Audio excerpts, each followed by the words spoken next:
Cirrus has grounded their own planes. The Biden administration looks to stop the JetBlue and Spirit merger, and other aviation news on this episode of Taking Off.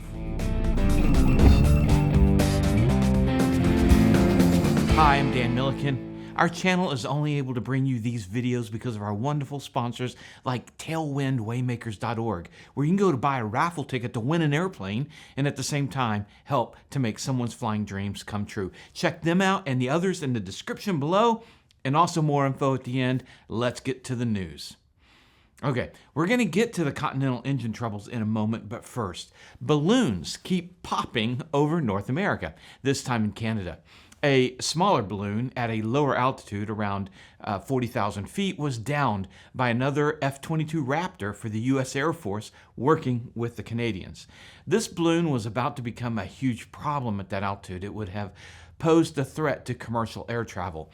I just hope that they find better solutions for popping the balloons than $250,000 a piece sidewinders. Maybe they can actually fire the 20 millimeter. It significantly cheaper and would probably, I would think, still pop a balloon. All right, one of the biggest players in the aviation piston engine marketplace is Continental. My own plane, Lola, a Cessna 210, has the Continental TSIO 520R.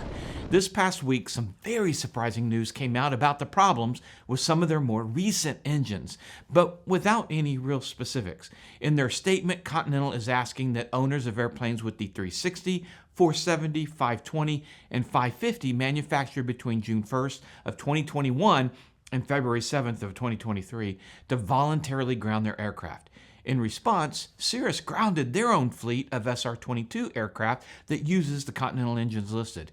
And by grounded, I mean the ones they own. Only the FAA can ground aircraft.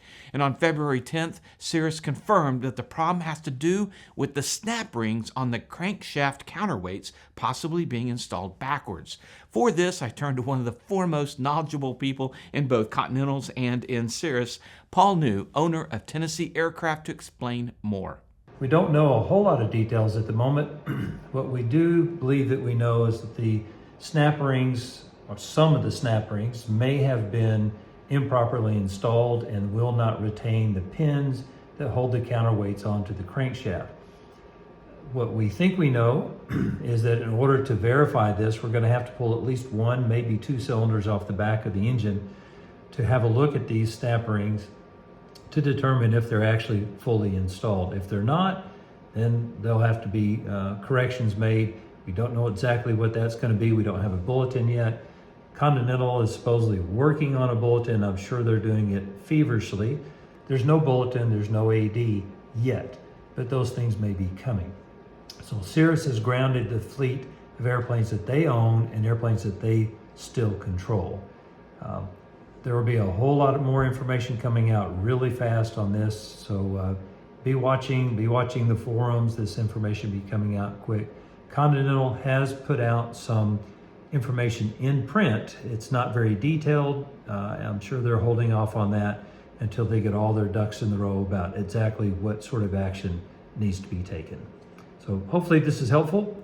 You don't have to do anything now, but definitely want to be careful and be watching for new information. It's unsure if there was a catastrophic failure that has led to this. I haven't been able to confirm that. And there will most likely be a service bulletin issued by Continental fairly quickly. It's unclear whether there will be an AD issued by the FAA. But in talking with Paul and John Effinger, the fix is relatively minor, but it's open heart surgery to determine if there's a problem. Pulling the rear cylinders is a big deal. And in the diagram of the crankshaft, you can see the snap ring here.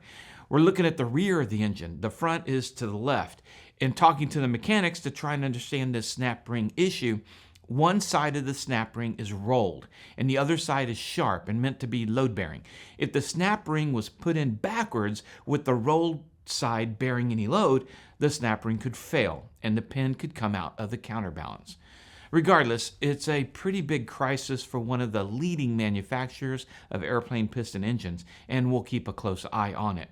In the meantime, if your airplane has an engine that was manufactured in that time period I mentioned, I would recommend that you not fly until this has been sorted out.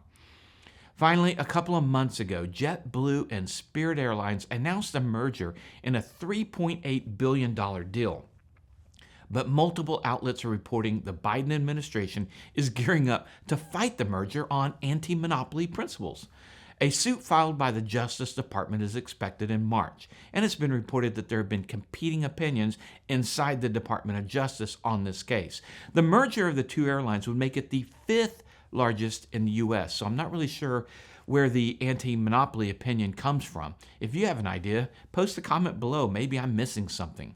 A statement from JetBlue mentioned the creation of a large discount carrier that would force the four large airlines to lower prices and be a good thing for the consumer.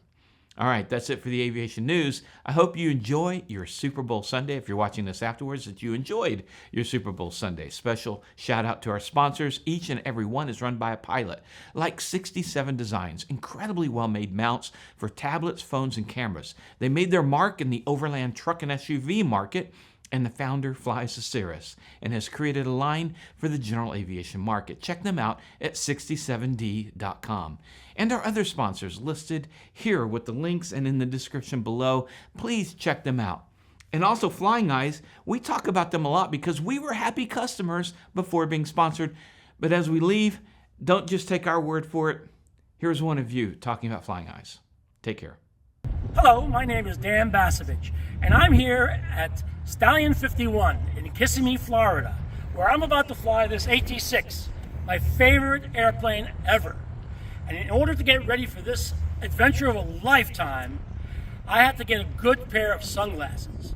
So after watching Dan Milliken and Christy Wong on the Taking Off channel, they kept talking about the Flying Eyes sunglasses. So I got hooked, and I bought a pair. These glasses, I have to tell you, they're so light, they're so flexible and thin. They fit between your headsets and your face. They're so comfortable that you forget that you even have them on. So if you're looking for a pair of these great sunglasses, go to flyingeyesoptics.com. And by the way, if you use the discount code Taking Off, all capitals, all one word, you get 10% off your order. Well, take care.